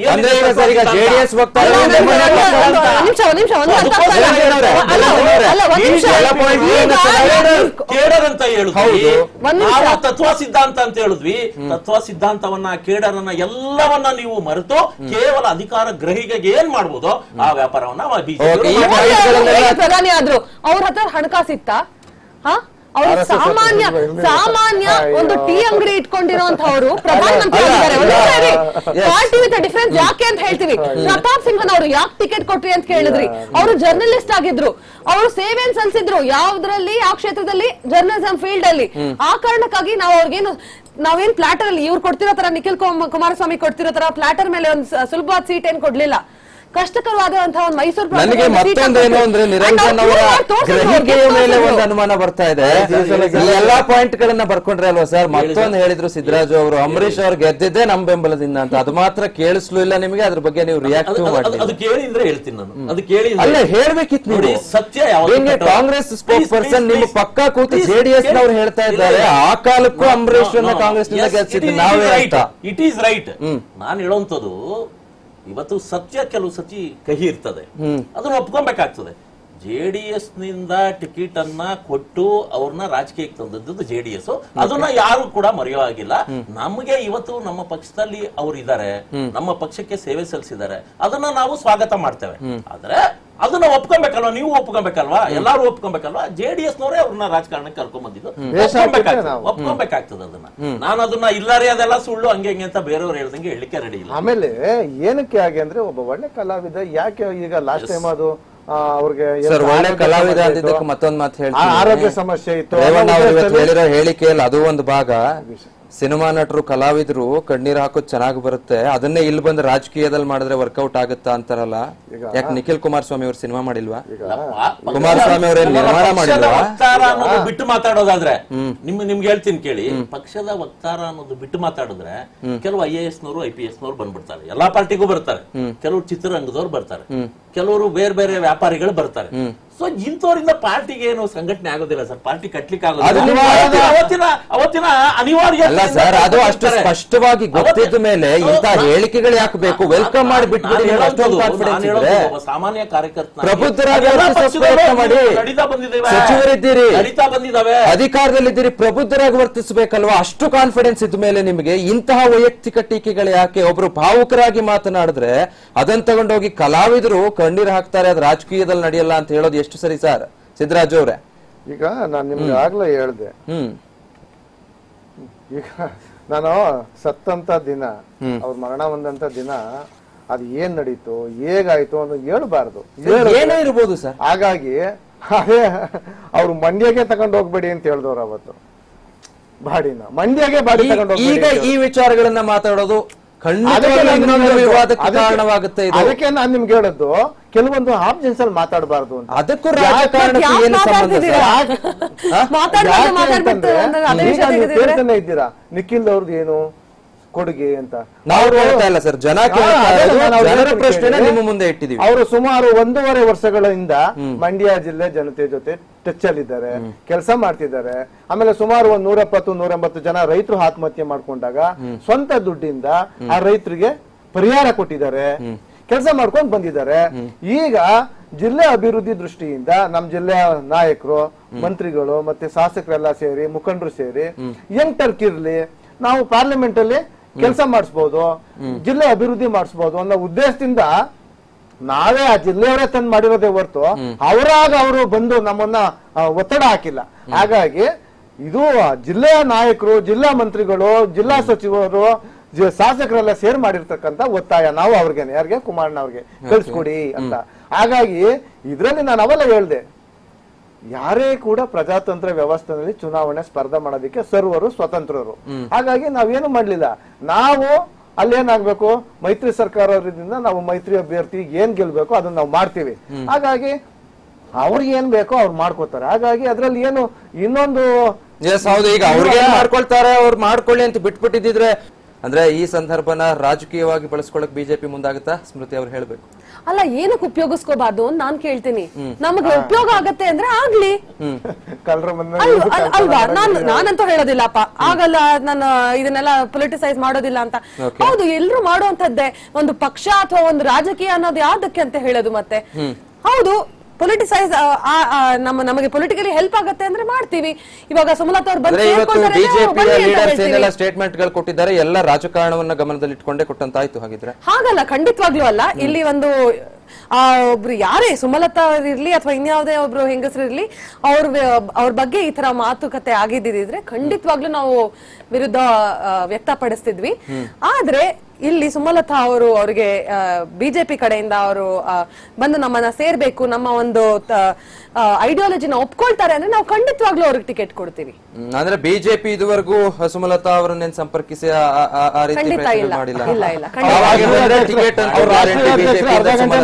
ನಾನ್ ಹೇಳೋದಿಕ್ಕಾಗಲ್ವಲ್ಲ, ಹೈಕಮಾಂಡ್ ಬಿಟ್ಟದ್ದು. ಅವ್ರಿಗೆ ಇವಾಗ ಒಂದ್ ನಿಮಿಷ, ವಿನೇಬಿಲಿಟಿ ಅನ್ನೋದನ್ನ ಎಲ್ಲರೂ ನೋಡ್ತಾರೆ. ಒಂದು ಎಲೆಕ್ಷನ್ ಬಂತು ಅಂದ್ರೆ ಎಲ್ರಿಗೂ ವಿನೇಬಲ್ ಕ್ಯಾಂಡಿಡೇಟ್ ಹಾಕ್ಬೇಕು ಅಂತಾನೆ ಇರತ್ತೆ. ಸೊ ಹಾಗಾಗಿ ಅವ್ರು ನಮಗೆ ಅಲ್ಲಿ ವಿನೇಬಲ್ ಕ್ಯಾಂಡಿಡೇಟ್ ಅಂತ ಅನ್ಸುತ್ತೋ ಅಂದ್ರೆ ನಮ್ಮ ವರಿಷ್ಠರಿಗೂ ಅನ್ಸುತ್ತೋ ಅಂದ್ರೆ ಕೊಡ್ತಾರೆ. ಓಕೆ, ಸಿದ್ದರಾಜ್ ಅವ್ರು ಹೇಳ್ತಾ ಇದ್ರು 98ರಿಂದ ನೋಡಿದ್ದೀನಿ ಮಂಡ್ಯ ರಾಜಕೀಯವನ್ನ ಅಂತ. ಈ ಬಾರಿ ಏನ್ ಅನ್ಸುತ್ತೆ ಸರ್, ಅಷ್ಟೇ ಕಾನ್ಫಿಡೆನ್ಸ್ ಇದೆಯಾ? ಖಂಡಿತ ನಮ್ಮ ಪಾರ್ಟಿ, ನಮ್ಮ ಮೈತ್ರಿ ಅಭ್ಯರ್ಥಿ. ಈಗಾಗಲೇ ಮೆರವಣಿಗೆ ಶುರು ಆಗಿದೆ, ಜನ ಬೆಂಬಲ ನೋಡಿದ್ದೀರಿ. ಸುಮಲತಾ ಅವರಿಗೆ ಯಾವ ರೀತಿ ಇದೆ ಅಂತ ಈಗ ಸಿನಿರಂಗ ಅವ್ರ ಬೆನ್ನಿಗೆ ನಿಲ್ತಾ ಇದೆ. ಈಗ ನಾನು ಅದೇ ಹೇಳ್ದೆ, ಸಿನಿರಂಗದವ್ರ ಕೆಲಸ ಏನು, ಒಳ್ಳೆ ಕಲೆಯನ್ನ ಉತ್ತುಂಗಕ್ಕೇರ್ಸೋದು. ಅದೇ ಜೆಡಿಎಸ್ ಯಾರು ಕ್ಯಾಂಪೇನ್ ಮಾಡಿಸಿಲ್ಲ ಸಿನಿರಂಗದವ್ರನ್ನ. ಯಾರು ಮಾಡಿದ್ದಾರೆ, ಎಲ್ಲಿದ್ದಾರೆ? ಸಾರಾ ಮಹೇಶ್ ಅವ್ರಿಗೆ ಈ ಬಾರಿ ಕ್ಯಾಂಪೇನ್ ಮಾಡಲಿಲ್ಲ. ಟಿಕೆಟ್ ಕೊಡ್ತಾ ಇದ್ದಾರೆ, ಅವರು ಸಿನಿರಂಗದವರೇ ಅಲ್ವಾ? ಹೇಳ್ತೀನಿ ಮೇಡಮ್, ಹೇಳಿ. ಈಗ ಇಲ್ಲೇನಾಗಿದೆ ಅಂತಂದ್ರೆ ಸಿನಿರಂಗದವರು ಸರ್ ಇದು ಹೇಗಾಗ್ಬಿಟ್ಟಿದೆ ಅಂದ್ರೆ ಎಲ್ಲದಕ್ಕೂ ಅಬ್ಜೆಕ್ಷನ್. ಈಗ ಗಂಡ ಸತ್ತು ಒಂದ್ ತಿಂಗಳಾಗಿಲ್ಲ, ಆಗ್ಲೇ ಯಾಕೆ ರಾಜಕೀಯಕ್ಕೆ ಬರ್ತೀರಿ ಅಂತ ಕೇಳೋದು. ಸಿನಿರಂಗದವ್ರು ಅವ್ರ ಕೆಲಸ ಮಾಡ್ಲಿ, ಅವ್ರಿಗೆ ಯಾಕೆ ರಾಜಕೀಯ ಅಂತ ಕೇಳೋದು. ಅವ್ರವ್ರ ಇಚ್ಛೆ ಅಲ್ವಾ ಸರ್? ಈಗ ಸಿನಿರಂಗದವ್ರು ಬಂದ್ರು ಅಂತ ಹೇಳಿ ಏನಾದ್ರೂ ವೋಟ್ ಹಾಕಿ ಮುಟ್ರೆ ಅವ್ರಂತ ಮೂರ್ಖರು ಇನ್ಯಾರು. ಅಂದ್ರೆ ಜನರನ್ನೇ ಮೂರ್ಖರು ಅಂತ ಇದ್ರಿ ನೀವು ಮತದಾರರು. ಈಗ ಜಯಲಲಿತಾ ಅವ್ರು ಏನು ಕಾಂಟ್ರಿಬ್ಯೂಷನ್ ಕೊಟ್ಟವ್ರು ತಮಿಳ್ನಾಡಿಗೆ ಅಂತ ನಿಮ್ಗೆ ಗೊತ್ತಿದೆಯಲ್ವಾ? ಖಂಡಿತ. ಆ ಕಾಂಟ್ರಿಬ್ಯೂಷನ್ ನಿಖಿಲ್ ಕುಮಾರಸ್ವಾಮಿ ಅವರು ಸಿನಿಮಾ ನಟರೆ ಅನ್ನೋದನ್ನ ಮರಿಬಾರ್ದು. ನಿಮ್ಗೆ ಅವೆಲ್ಲ ಹೇಳಿದೆ ಸುಮಾರು 1.5 ಅದ್ರಲ್ಲೂ ಮಾತ್ರ ಹೇಗೆ ಇಲ್ಲ, ನಾನು ಅದೇ ಹೇಳಿದೆ. ಅದು ರಾಜಕೀಯ ಕುಟುಂಬದಿಂದ ಬಂದಿರತಕ್ಕಂತ ಯಂಗ್ಟರ್ಕು, ರಾಜಕೀಯ ಗೊತ್ತಿದೆ ಅವ್ರಿಗೆ ಒಂದು. ಆಮೇಲೆ ಸುಮಾರು 1.5 ವರ್ಷಗಳಿಂದ ಕೂಡ ಮಂಡ್ಯ ಜಿಲ್ಲಾ ಜನತೆ ಜೊತೆ ಟಚ್ ಅಲ್ಲಿ ಸುಮಲತಾ ಅವ್ರ ರಾಜಕೀಯ ನೋಡಿಲ್ವಾ ಸರ್? ಹಾಗಿದ್ರೆ ಈಗ ಹೇಳ್ತೀವಿ, ಈಗ ಕಾಂಗ್ರೆಸ್ ಇದ್ರು, ಯಾರು ಅಂಬರೀಷ್ ಅಣ್ಣವ್ರು ಕಾಂಗ್ರೆಸ್ ಅಲ್ಲಿ ಇದ್ರು ಅಂತ ಇಟ್ಕೊಳ್ಳಿ. ಎಷ್ಟು ಜನ ಕಾಂಗ್ರೆಸ್ ಕಾರ್ಯಕರ್ತರನ್ನ ಇವರು ಸಂತೈಸಿದ್ದಾರೆ. ಈಗ ಸಿದ್ದರಾಜಣ್ಣ ಅಲ್ಲ, ಪ್ರೊಫೆಸರ್ ಸಿದ್ದರಾಜಣ್ಣ ಒಂದು ನಿಮಿಷ. ಈಗ ನಿಮ್ಮಲ್ಲಿ ಭೇದ ಭಾವ ಅಂದ್ರೆ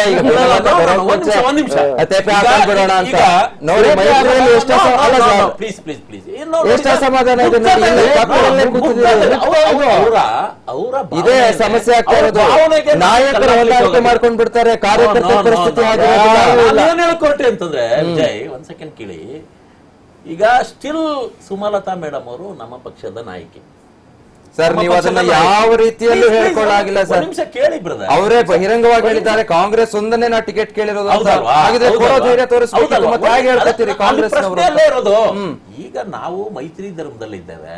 ಈ MP ಸೀಟು JDS ನವರ ಕೈನಲ್ಲಿ ಇದೆ.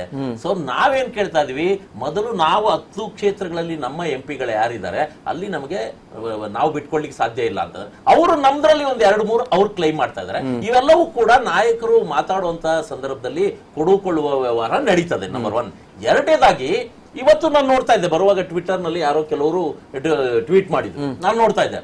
ಸುಮಲತಾ ಮೇಡಮ್ ಅವರು why she has not gone for Mysore ಅಂತ ಅವಾಗ ಪ್ರಶ್ನೆ ಏನ್ ಬರ್ತದೆ, ಇವತ್ತು ಸುಮಲತಾ ಅವರ ಬಗ್ಗೆ ಕಣ್ಣೀರು ಸುರಿಸುವಂತಹ ಬಿಜೆಪಿಯ ಅಭಿಮಾನಿಗಳು, ಬಿಜೆಪಿಯ ನಾಯಕರು ನಾಳೆ ಪ್ರತಾಪ್ ಕ್ಯಾಂಡಿಡೇಟ್ ಆದ್ರೆ ಕಾಂಗ್ರೆಸ್ ಮತ್ತೆ JDS ಅಭ್ಯರ್ಥಿಯಾಗಿ ಸುಮಲತಾ ಅವರು ಅವಾಗ ಹಿಂಗೆ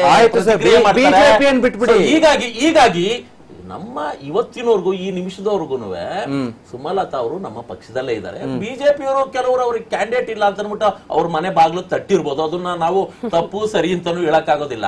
ಸೊ ಹಿಂಗಾಗಿ ಈ ಹಂತದಲ್ಲಿ ಇದ್ದಾಗ ನಾವು ಕಾಂಗ್ರೆಸ್ ಕೂಡ ಬೇರೆ ಪಕ್ಷದಿಂದ ಕರ್ಕೊಂಡು ಬಂದಿಲ್ವಾ ಸರ್, ಶಾಸಕರನ್ನಾಗಿ ಮಾಡಿಲ್ವಾ ಸರ್? ಸಬ್ಜೆಕ್ಟ್ ಏನಂತಂದ್ರೆ ರೇವಣ್ಣ ಅವರು ಮನನೊಯ್ಯುವ ಆಡಿದ್ದಾರೆ, ಅದು ಅಲ್ಲ ಅಂತ ನಾವು ಕೂಡ ಹೇಳ್ತಾ ಇದೀವಿ. ಅದನ್ನ ಸಿದ್ದರಾಜು ಅವರು ಒಪ್ಕೊಳ್ಬೇಕಲ್ಲ ಸರ್, ಕ್ಷಮೆ ಒಂದು ಗೊಂದಲ ಏನ್ ಗೊತ್ತಾ ಸರ್, ಒಂದು ಗೊಂದಲ ಏನ್ ಗೊತ್ತಾ ಸರ್, ನಿಮಗೆ ಭಯ ಇಲ್ಲ, ಯಾವುದೇ ಆತಂಕ ಇಲ್ಲ, ಮೈತ್ರಿಯಲ್ಲಿ ಏನೂ ತೊಂದರೆ ಇಲ್ಲ, ಯಾರು ನಿಂತರೂ ಗೆಲ್ತಾರೆ, ಆದ್ರೂ ಯಾಕೆ ಈ ರೀತಿ ಹೇಳಿಕೆಗಳು ಕೊಡ್ತೀರಿ? ಈಗ ಕೆಲವೊಂದು ಏನಾಗುತ್ತೆ, ಎಲ್ಲರೂ ಸ್ವತಂತ್ರರು ಅಂತೀರಿ, ಎಲ್ಲರಿಗೂ ಅವಕಾಶ ಇದೆ ಅಂತೀರಿ, ಭಯ ಇಲ್ಲ ಅಂತೀರಿ, ಯಾಕೆ ಬೇಕಿತ್ತು ಇಂತಹ ಹೇಳಿಕೆಗಳು? ಈಗ ಕೆಲವೊಂದು ಗೊತ್ತಿದ್ದು ಆಗಿರುತ್ತೆ, ಗೊತ್ತಿಲ್ಲದೇನೂ ಆಗಿರುತ್ತೆ. ಯಾಕೆಂತಂದ್ರೆ ಮನುಷ್ಯ ಅಂದ್ಮೇಲೆ ಅವನೇನು ಸರ್ವಜ್ಞ ಅಲ್ಲ, ತಪ್ಪಾಗೋದು ಸಹಜ. ಅದನ್ನ ಏನು ಇನ್ನೇ ಮಾಡ್ತಿಲ್ವಲ್ಲ. ಈಗ ಕ್ಷಮೆ ಕೇಳೋಕೆ ಸರ್ವಜ್ಞನೇ ಆಗ್ಬೇಕಿಲ್ವಲ್ಲ ಸರ್? ಈಗ ನಾನ್ ಕೇಳುದ್ನಲ್ಲ, ಅಲ್ಲ ತಪ್ಪು ಮಾಡ್ತಾ ಇರೋದು ಸರ್ವಜ್ಞರಲ್ಲ, ತಪ್ಪು ಅಂತ ಗೊತ್ತಾದ್ರೆ ಕ್ಷಮೆ ಕೇಳಲಿಕ್ಕೆ ಸರ್ವಜ್ಞ ಆಗ್ಬೇಕಿಲ್ವಲ್ಲ. ಹಾಗಾಗಿ ಇಲ್ಲಿ ಏನಾಗುತ್ತೆ ಅಂತಂದ್ರೆ, ಮೇಡಮ್ ಅವರು ಚುನಾವಣೆಗೆ ಕಾಂಟೆಸ್ಟ್ ಮಾಡೋದ್ರೆ ಮಾಡ್ಲಿ. ಆಮೇಲೆ ಸನ್ಮಾನ್ಯ ಸಿದ್ದರಾಮಯ್ಯನವರು ಸ್ಪಷ್ಟವಾಗಿ ಹೇಳಿದ್ದಾರೆ, ನೀವು ಸುಮ್ನೆ ಇರಿ, ಮುಂದೆ ಏನೋ ಮಾಡೋಣ. ಅಲ್ಲ ಈಗ ಜೆಡಿಎಸ್ ನವರು ಮೇಡಮ್ ಸ್ಪರ್ಧೆ ಮಾಡ್ಲಿ ಅಂತ ಹೇಳಲಿಕ್ಕೆ ಜೆಡಿಎಸ್ ಪರ್ಮಿಷನ್ ಗೆ ಸುಮಲತಾ ಅವ್ರು ಕಾಯ್ತಾ ಇಲ್ಲ, ಕಾಂಗ್ರೆಸ್ ಅವರು ಹೇಳಿದ್ದಾರೆ. ಕಾಂಗ್ರೆಸ್ ಸಿದ್ದರಾಮಯ್ಯನವರು ಜೆಡಿಎಸ್ ಕಾಂಗ್ರೆಸ್ ನಾಯಕರು, ಸಿದ್ದರಾಮಯ್ಯನವರು ಹೇಳಿ ಎಲ್ಲ. ಈಗ ಸಿದ್ದರಾಮಯ್ಯನವರು ಮಾತಿಗೆ ಬೆಲೆ ಇಲ್ಲ, ಕಾಂಗ್ರೆಸ್ ಹೈಕಮಾಂಡ್ ಮಾತಿಗೆ ಬೆಲೆ ಇಲ್ಲ. ಪಕ್ಷೇತರವಾಗಿ ಸ್ಪರ್ಧಿಸ್ತಾರೆ ಅಂದ್ರೆ ಯಾರ ಮಾತಿಗೆ ಯಾಕೆ ಬೆಲೆ ಕೊಡ್ಬೇಕು? ಆಯ್ತು, ನೀವು ಸ್ಪರ್ಧೆ ಮಾಡಿ ಗೆಲ್ಲಿ ಬಿಡಿ. ಅದೇ ಆಗ್ತಾ ಇಲ್ಲ, ಈ ರೀತಿ ಹೇಳಿಕೆಗಳು ಬರ್ತಾರೆ. ವಿಜಯ್ ಇಂಡಿಪೆಂಡೆಂಟ್ ಆಗಿ ಸ್ಪರ್ಧೆ ಮಾಡ್ತಾರೆ ಅನ್ನೋವೆಲ್ಲವೂ ಕೂಡ ಇನ್ನು ಸುದ್ದಿ ಅಷ್ಟೇ ಅವು, ಅದಕ್ಕೆ ನಿಖರತೆ ಪ್ರಖರತೆ ಸಮಯದ ಅಭಾವ. ಮೇಡಮ್ ಕೊನೆಯದಾಗಿ ನಿಮ್ಮ ರಿಯಾಕ್ಷನ್, ಬಿಜೆಪಿ ಈ ಸಮಯದಲ್ಲಿ ಹೇಗೆ ರಿಯಾಕ್ಟ್ ಮಾಡಿದೆ, ಅದು ರಾಜಕಾರಣದ ಹಿತದೃಷ್ಟಿಯಿಂದ ಮಾತ್ರ ಅಂತನ? ಖಂಡಿತ ಅಲ್ಲ. ಇದು ಯಾವುದೇ ಹೆಂಗಸರಿಗೆ ಈ ತರ ಒಂದು ಮಾತು ಹೇಳಿದ್ರು ಖಂಡಿತವಾಗ್ಲೂ ವಿರೋಧ ವ್ಯಕ್ತಪಡಿಸ್ತಿದ್ವಿ. ಈ ಸಮಯದಲ್ಲೂ ನಾವು ಅದನ್ನ ಮಾಡಿದೀವಿ ಅಷ್ಟೇ. ಓಕೆ, ಸಿದ್ದರಾಜು ಅವರು ಭಯವನ್ನು ಮುಚ್ಚಾಕೊಳ್ಳೋಕೆ ಅತಿಯಾದ ಧೈರ್ಯ ಪ್ರದರ್ಶಿಸ್ತಾ ಇದೆ ಜೆಡಿಎಸ್. ಎಂತದೂ ಇಲ್ಲ. ಯಾಕೆ ಅಂತಂದ್ರೆ ನಿಮ್ಗೆ ಗೊತ್ತಿದೆ, ಹಳೆ ಭಾಗದಲ್ಲಿ, ಹಳೆ ಮೈಸೂರು ಭಾಗದಲ್ಲಿ ಸಂಕ್ಷಿಪ್ತವಾಗಿ ಸಂಪ್ರದಾಯ ವೈರಿಗಳು ಅಂದ್ರೆ ನಾವು ಮತ್ತೆ ಕಾಂಗ್ರೆಸ್, ನಾವಿಬ್ರು ಒಂದಾದ್ಮೇಲೆ ನಮ್ಗೆ ಇನ್ನಾರು ಫೈಟ್ರು, ನಾವೇ ಫೈಟ್ರು, ಗೆದ್ದೇ ಗೆಲ್ತೀವಿ ಅಂತ 100%. ಸರ್ ಹೇಳಿ ಸರ್. ನಿರಂಜನ್ ವೈರಿಗಳು ಅಂತ ಹೇಳಲಿಕ್ಕೆ ನಾನು ರೆಡಿ ಇಲ್ಲ, ಪ್ರತಿಸ್ಪರ್ಧಿಗಳು. ದೇಶದಲ್ಲಿ ಈಗ ನಾವು ಒಂದ್ ಪಕ್ಷದಿಂದ ಸ್ಪರ್ಧೆ ಮಾಡಿರ್ತೀವಿ, ಬಿಜೆಪಿ ಅವರು ಒಂದ್ ಪಕ್ಷದಿಂದ ಮಾಡಿರ್ತಾರೆ, ಜೆಡಿಎಸ್ ನವರು ಅವ್ರದೇ ಪಕ್ಷದಿಂದ ಮಾಡಿರ್ತಾರೆ. ನಾವ್ ಯಾರು ವೈರಿಗಳಲ್ಲ, ಬೇರೆ ದೇಶದಷ್ಟೇ. ಸೊ ಹೀಗಾಗಿ ನಮ್ಮ ಸ್ಮೃತಿ ಮೇಡಮ್ ಅವ್ರು ಹೇಳಿದ್ರಲ್ಲ, ಕ್ಷಮೆ ಕೇಳಬೇಕು ಅಂತ, ಸಬ್ಜೆಕ್ಟ್ ಕಂಡೀಷನ್ ನಾನು ಅದಕ್ಕೆ ದನಿ ಕೊಡಿಸ್ತೀನಿ. ಪ್ರತಾಪ್ ಸಿಂಹ ಅವರು ಗೀತಾ ಮಹಾದೇವ್ ಪ್ರಸಾದ್ ಅವ್ರ ಮೇಲೆ ಹೇಳಿ ಪಕ್ಷದ ವಕ್ತಾರರ ಜೊತೆ ಮಾತನಾಡಿದಂತಹ ಸಂದರ್ಭದಲ್ಲಿ ಆದಂತಹ ಚರ್ಚೆ ಅಂದ್ರೆ, ಎಲ್ಲಿ ಬಿಜೆಪಿ ಇದನ್ನ ರಾಜಕೀಯಕ್ಕೆ ಬಳಸ್ಕೊಳ್ಳುತ್ತಾ ಅಥವಾ ಕಾಂಗ್ರೆಸ್ಗೆ ಅವಕಾಶ ಇದ್ರೂ ಅನಿವಾರ್ಯತೆಯಿಂದ ಕೈ ಚೆಲ್ಲಿ ಕೂತಿದ್ಯಾ, ಜೆಡಿಎಸ್ಗೆ ಸುಮಲತಾ ಅವರ ಸ್ಪರ್ಧೆ ನಿಜಕ್ಕೂ ಭಯ ಹುಟ್ಟಿಸಿದ್ಯಾ? ಇದಾಗಿತ್ತು ಈ ಹೊತ್ತಿನ ಚರ್ಚೆ. ನೋಡ್ತಾ ಇರಿ ನ್ಯೂಸ್ ಎಕ್ಸ್ ಕನ್ನಡ, ಸುದ್ದಿ ಈಗ ತೆಲುವಲ್ಲ.